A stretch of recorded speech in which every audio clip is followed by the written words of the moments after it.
Welcome to Spirit Pig. This is the show that explores how to live a fulfilled life. I'm Duncan CJ, and today I'm talking to Marianne Cantwell.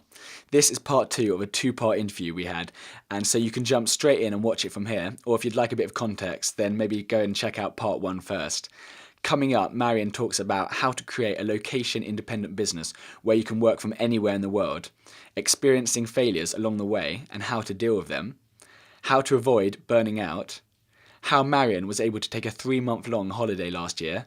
Plus, we discuss how empathy has helped us stand out from the crowd. Coming up right now on Spirit Pig. Enjoy. You're very location independent. That was something which you put in place. That didn't just happen overnight. This was actually a strategic thing where you didn't want to be limited to one place. So you didn't want to have an office. You didn't want to have one country. So you made that decision very early on, how all of your trainings and your coaching things would be through like online, through Skype, through video conferences, through downloadable courses, which allowed you the freedom to be living out of a backpack and be traveling all around the world. But the way you've done it, correct me if I'm wrong, is you position yourself as an expert in this field, and you teach, you train, you advise other people. If I'm looking at your story and I'm really inspired, and I will like, I want to travel, or I want to be anywhere, but I don't feel like either I can or I don't want to be a teacher. I don't want to position myself as the expert.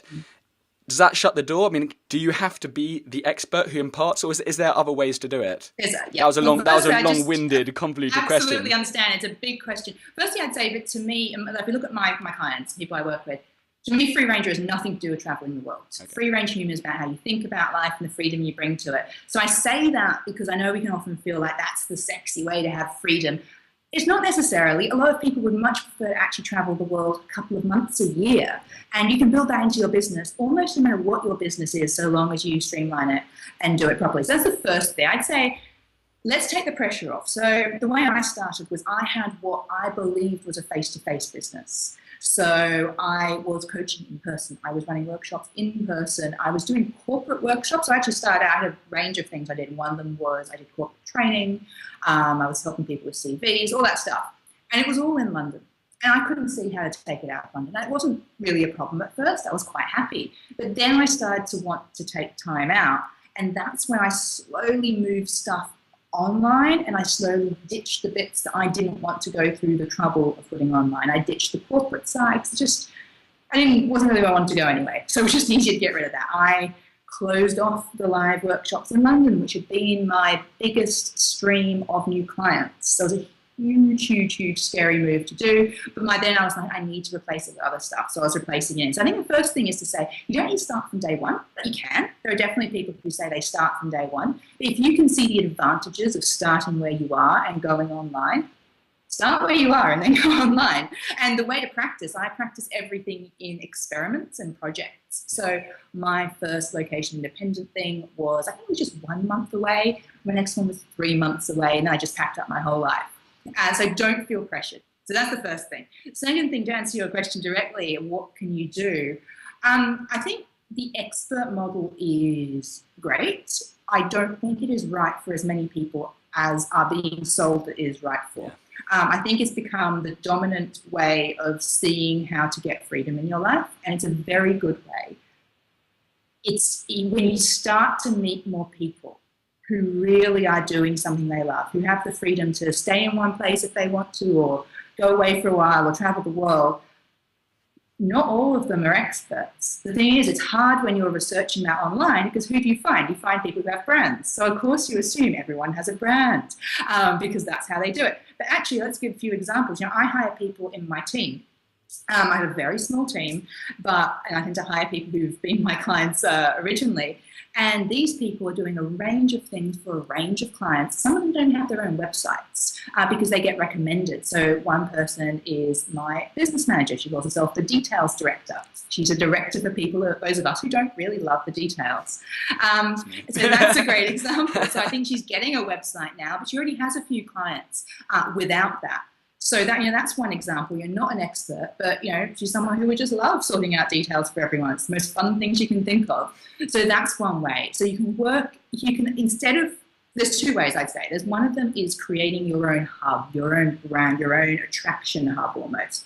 The other one is going into a range of other people's attraction hubs and helping them out, delivering with them in some way, if that makes sense. I think so. Those are the two models, and you can actually combine both. So you can be building up your own brand if you want to, and also be delivering under other people's and actually making money before having to fully get your funnel sorted out. So I think I just say people open up your options by getting really curious about people who are doing things who might not have a brand online, and looking at what's available. That's amazing. Thanks. And a little bit of a detour, but a word that came up quite a few times is this idea of tribe, and this applies more to the expert model, I imagine. When you've it's this idea of building a tribe who are just super passionate. But what's this difference? Just for anyone who doesn't really understand this concept, what's the difference between building a tribe and just normal clients or customers? Ooh, interesting. I think it's two differences. One of them is I'm a very big language geek, and I believe that the language you use around the people around you affects how they see you and how you actually see them. So to me, a tribe has a lot of connotations. It's a close group of people who have the same values in a way, and so that number one to me is really important. That's actually one of the reasons I use that word, of the fact that humans have always had tribes, and free-range humans especially. Yeah. The other reason, though, it paints a picture in your mind. You can. It does. You can see it. It's a tribe. Exactly. It's a movement. To me, it's you're part really of something important. Bigger. Yeah, and it's not going to work for everyone. It's not going to be. Some people would say I have a database. That's absolutely not something that would work for me. Some people would say I have an email list. It's not how I see the tribe. That seems a lot more clinical and cold in my eyes. It does, and again, to some people that really is fine for them, and they might be doing something quite different. So the other reason, obviously, is not everyone is going to want to work with you from day one. They might not need it. They might not get it. They might like it, but have whatever. And there are people who met me years ago who then years later buy a product, and they wouldn't have done that if I hadn't been cultivating a tribe at the time.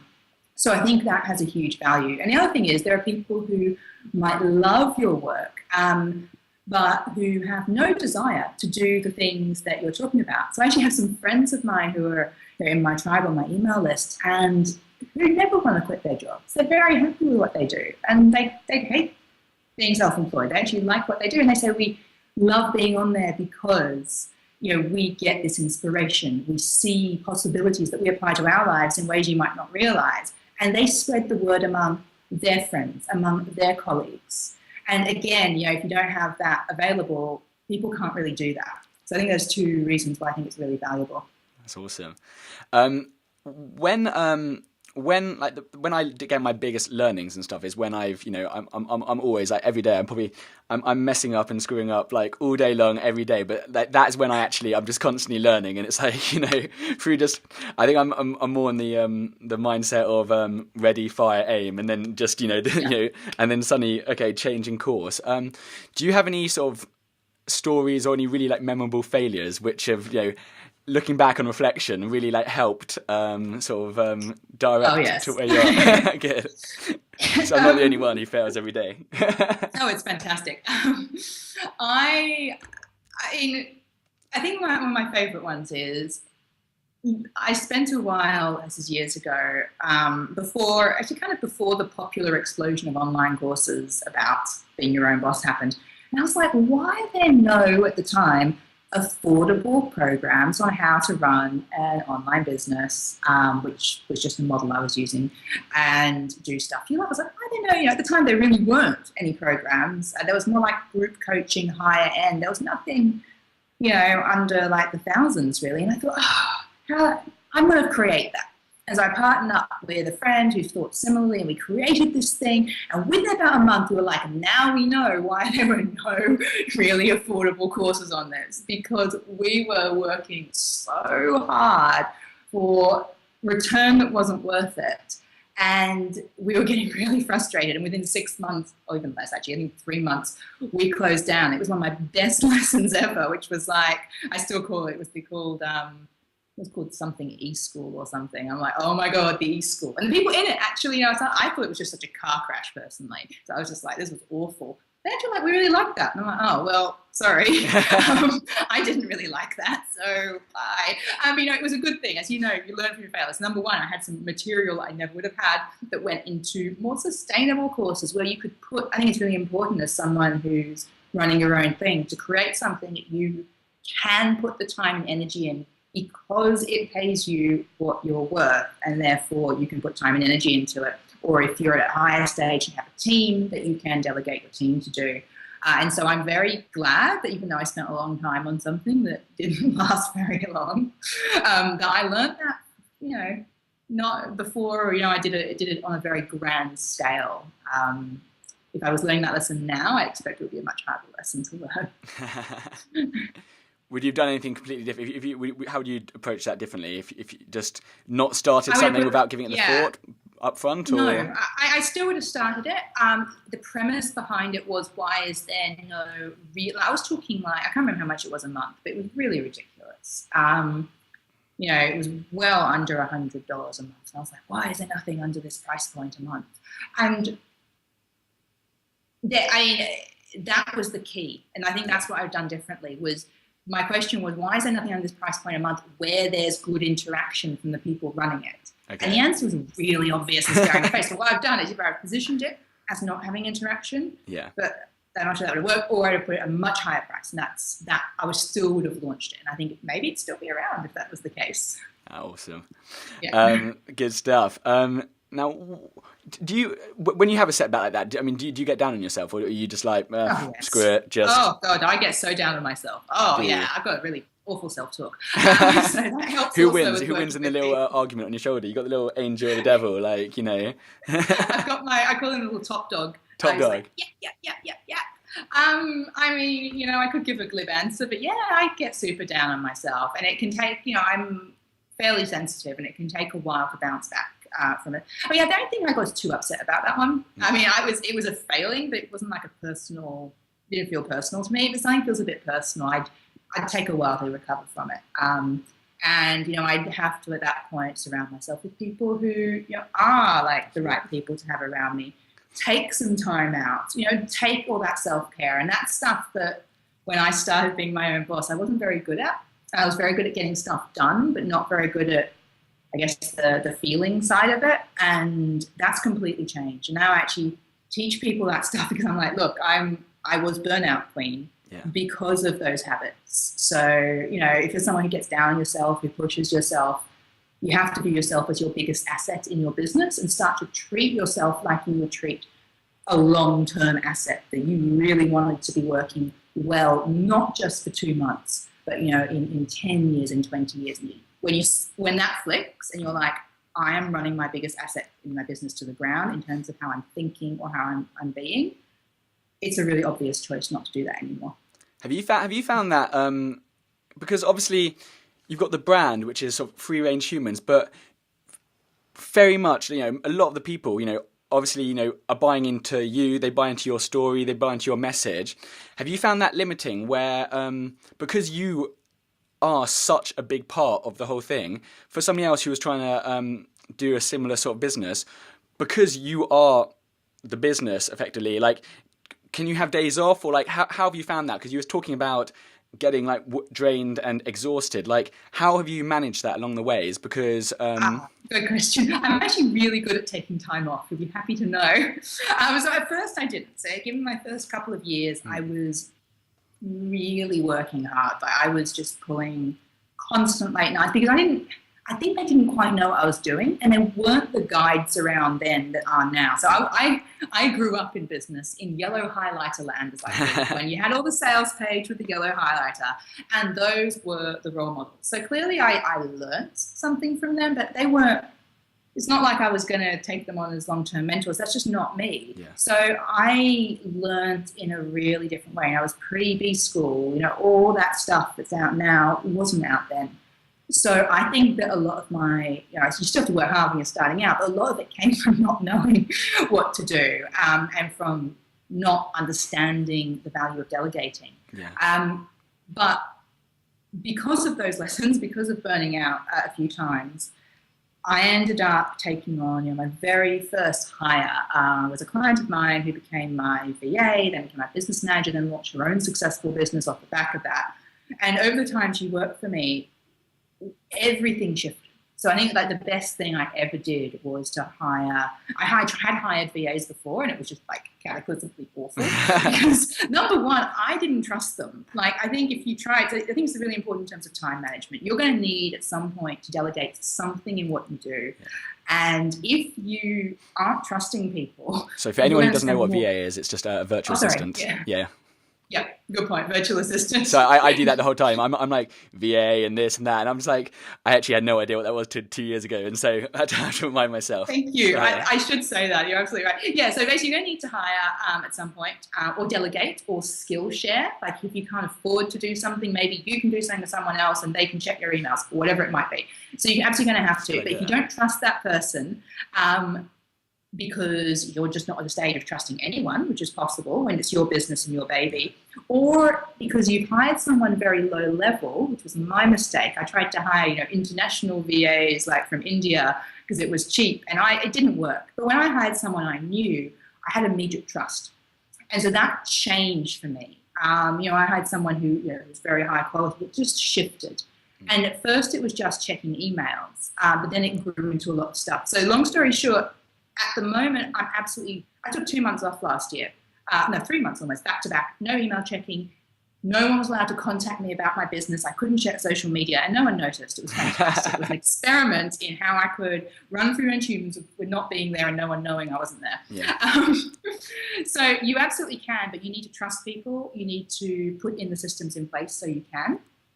Or if you're not at a stage where your business can support anything like that, I would say you might want to tweak your model of how money comes in so that it's cyclical, not a 24/7. Because if you need to be there every single day servicing clients, it means you've taken on clients who are just back to back. Yeah. It means you haven't said clearly at the beginning, I take this chunk of time off. And everyone who works for me takes chunks of time off. It's really important. So I'd say, don't just treat yourself as your own boss. Treat yourself, as your own CEO, as your own manager. How would you structure things in your company, your one-person company? Would you change your policy on when you ran events? Would you change your policy on what you told clients when they took you on? Would you look at income spiking? If you say, I can't ever afford to do that, it's like, well, what if you put all your efforts 1 month into really raising a lot more money and then knew you're going to take a month off? It's always possible. I took 7 months off, so it's definitely the case. And it's all about how you build things up and make. And I think one tip I'd have also, if you use a little extra tip, if you're someone who is doing extra tip time, content creation in any way. So if you're creating courses, if you're creating podcasts, if you're creating anything, don't sit on an idea saying you'll do it a lot later when you have a bit of time now. Yeah. So when you're in the zone, use that time to create. So an example, I was really enthused about a certain topic, years ago. As a result, within a week, I decided to launch a course on it. I created that course. That course is still a major revenue stream for me today. It's what funded me for most of my time off years later. And I'm seeing that again and again with people. It's because when you're at a stage where something is really present to you, use it, create it, because that means if you have to show up every day to deliver that in person, that is a model, but then you're going to have to work out your time better. But what if you just had at least one thing that at least could pay your business's way, at least could maybe even pay your way while you're away? That's something that's really freeing as well. It's a little bonus as well. Look at that. we kind of, I've got just a couple more points, and then I will let you go. But how have you? We kind of touched on some of these things earlier, but what would you say are some of the main ways that you've managed to sort of stand out from the crowd? Like, is it all about just having this really strong brand, or or is it about fighting for a larger cause, something bigger than you, because you are bringing this happiness, purpose, more direction to people's lives, so it's something even bigger than you? Or do you just have a really unique selling point, or is it a combination of all these kind of things, would you say? I think these things are never really clear, are they? I think that's the first thing. They're never really clear. It's not like you're going to say, I've just found one thing and it's forever. I think for me, it was, and the way I teach this is to look, when you're standing out for the crowd, always look at yourself first. Before you look at who the crowd is, before you look at who your competitors are, look at you and say, what have I got that is in any way, I call it your 1% difference. And what is that thing that I've got that is maybe different about how I see the world maybe? Now, you don't have to plaster that all over your brand, but you do have to bring it to the table in everything you do. And mine are fairly, there's a few of them, but actually a lot of it was about, a lot of how I got known was about how I delivered, I wrote a lot, for example, for my blog and my Friday love letters were how I really, the way I got known aside from speaking on stage. And what was key to those is that the ones that got really popular, where people would say, oh my God, I came to you, I bought your course just because of that video, just because of that love letter.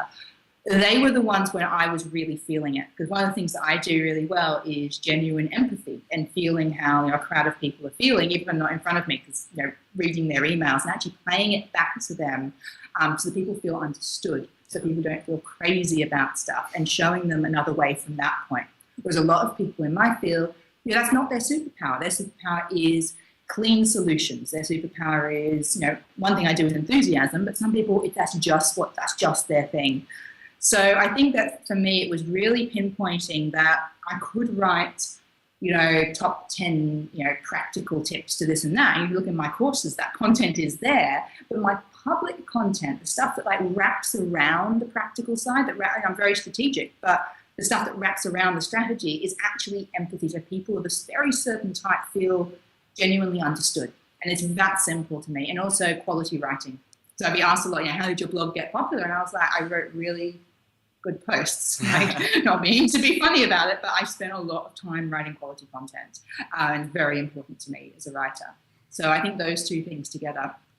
One question I ask my clients is, what can't you help doing? And those are two things I can't help doing. So when you ask yourself that, you'll find an answer a lot quicker.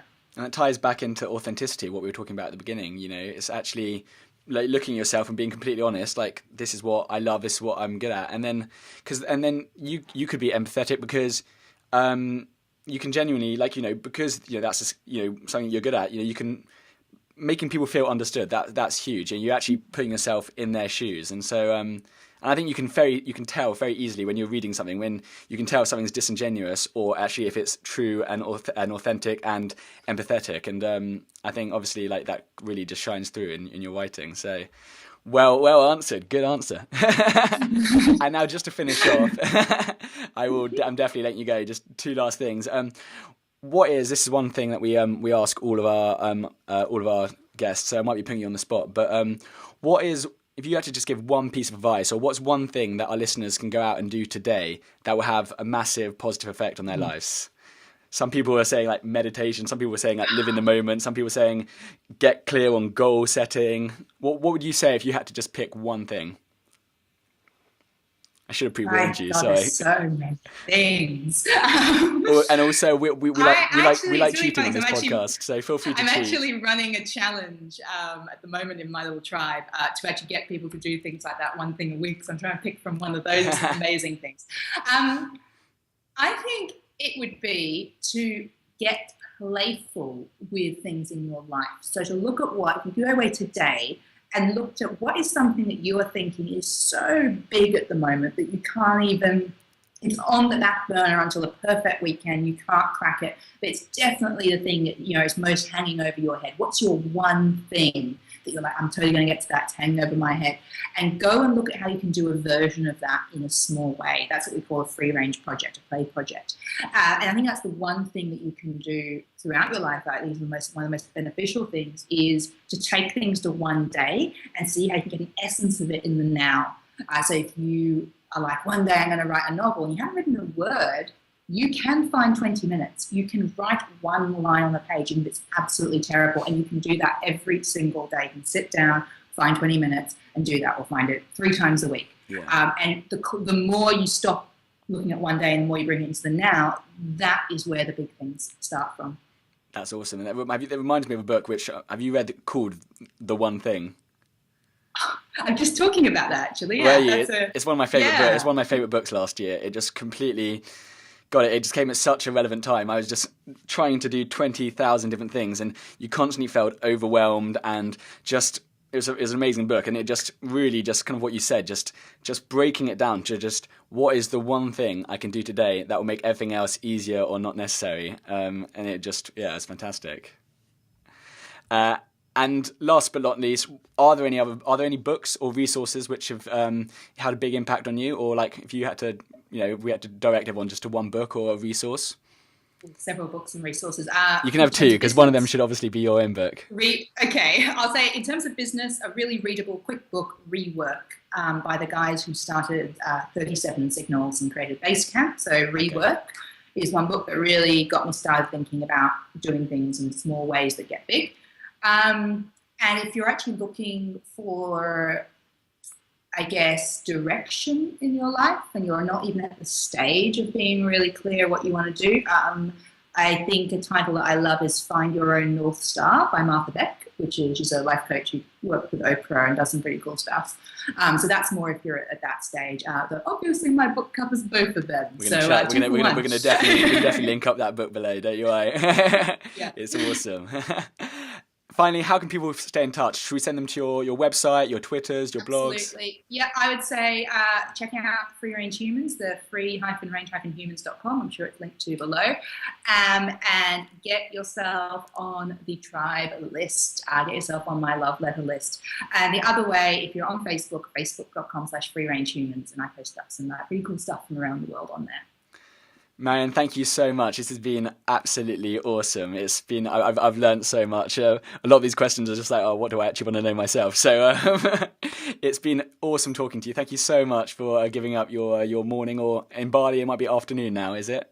Yep, afternoon. Yeah. Thank you so much. It's awesome, and we'll hopefully catch up soon. Thanks, Duncan. Bye, everyone.